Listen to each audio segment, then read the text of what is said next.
Poor single dad Ethan Cole never expected his life to change on a quiet autumn afternoon when a broken-down blue minivan rolled into his small-town repair shop, coughing smoke like an exhausted dragon forcing its last breath. Ethan, with grease on his forearms and worry lines carved by too many bills, stepped out wiping his hands on an old rag as the door of the van creaked open.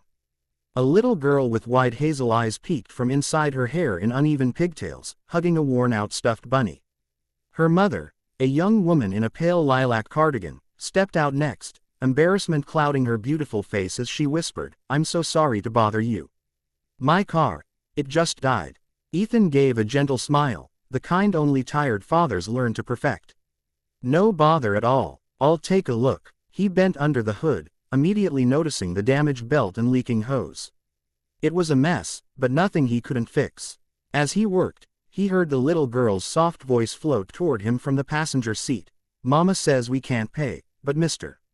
Mechanic sir, can you please help us?" Her innocence tugged at something deep inside him, something buried since his wife passed away 3 years ago. He wiped sweat from his forehead and said kindly, "Sweetheart, don't worry. I'll fix it." Her smile was worth more than $1,000. Her mother rushed forward, eyes wide with guilt and hope. "Sir, please, just tell me the cost. I'll try to manage." Ethan shook his head. "I'm not charging you." She froze. "But why?" He shrugged. "Because sometimes people need help. And because someone once helped me when I needed it." He didn't explain that it was his late wife who taught him kindness like this. The woman's eyes filled with tears. She tried to blink away. "Thank you," she whispered. "My name is Lily. Lily Brooks. And this is Emma." The little girl waved, smiling with 2 missing teeth. Hours passed. While Ethan repaired the car, Emma wandered around the shop giggling, asking 100 questions, and telling him he worked like a superhero. Lily apologized each time, but Ethan secretly enjoyed the company. When the car was ready, Ethan stepped back proudly. Lily looked stunned. "You fixed all of that? For free?" "Yep," he said with a grin. "Just promise me the 2 of you stay safe on the road."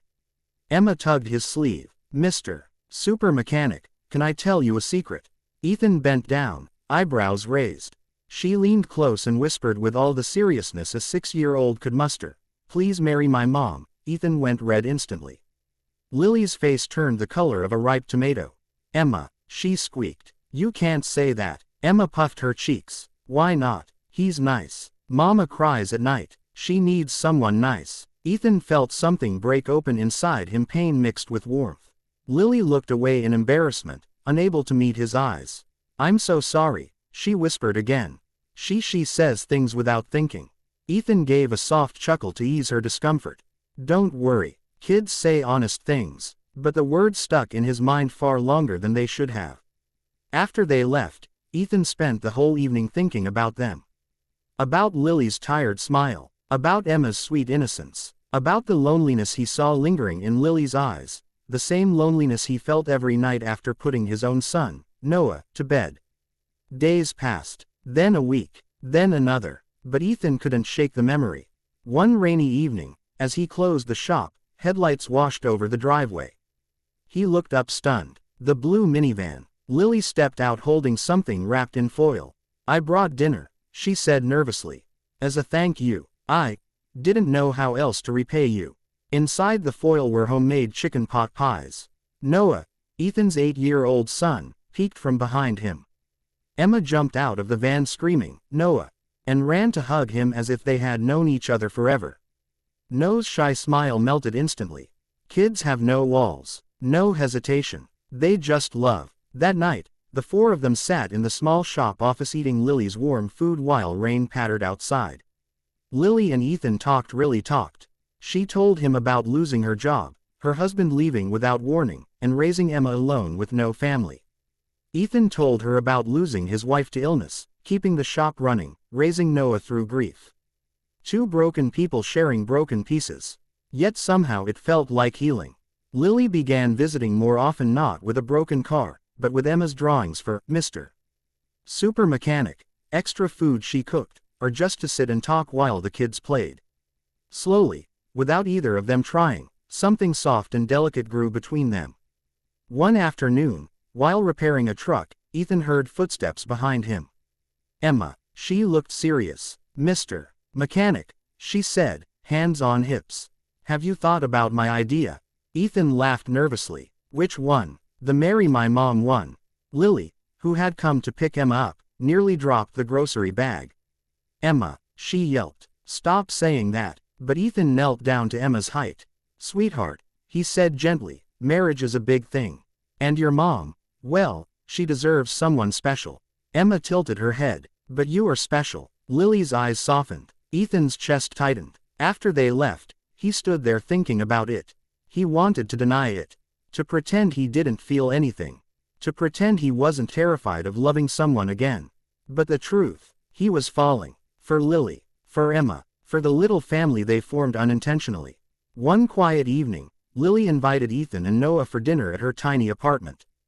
The smell of pasta filled the warm kitchen while the kids painted on the floor. Lily stood beside him, stirring the sauce, her hair tucked behind her ear. You've done so much for us, she murmured.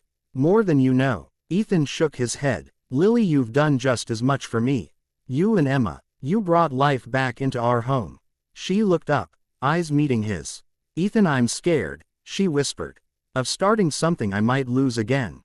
He swallowed. Me too. But he reached out, gently brushing a tear from her cheek. But maybe, he said softly, we don't have to be scared alone. Her breath hitched. Then she leaned into him, letting his forehead rest against hers. In that moment, the whole world felt still.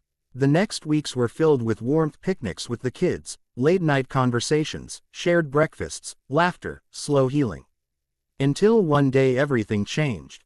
Lily lost her job again, her company shut down. She showed up at Ethan's shop in tears, panicking about rent, about feeding Emma, about everything collapsing again. Ethan didn't hesitate. He pulled her into his arms. You're not alone anymore. You're not doing this alone. She cried into his chest. And for the first time, she let someone hold her weight. That very evening, as the kids played outside catching fireflies, Ethan took Lily's hands. Lily, he said softly, I don't have riches. I don't have fancy clothes or a fancy life. But I have room in my heart for you. For Emma. She covered her mouth with trembling fingers. Ethan, let's build something together, he whispered. Not perfect, just real. Emma burst through the door at that exact moment yelling, Mama. Is he asking you to marry him yet? Lily laughed through tears. Ethan laughed too. He knelt down. Well, he said, I wasn't planning to do it like this. Lily's heart stopped. Ethan reached for her hand. But Emma's got good timing. Yes, Emma cheered. Lily whispered, Ethan, are you sure? He cupped her cheek, tenderly. I've never been more sure. She nodded, tears falling. Then yes, Emma screamed. Noah smiled shyly. Lily and Ethan kissed softly, gentle, warm, the kind of kiss that feels like coming home after years in the cold. And that was the beginning of a new family. A family built from broken pieces put together with love, kindness, second chances, and one little girl's bold whisper, please marry my mom.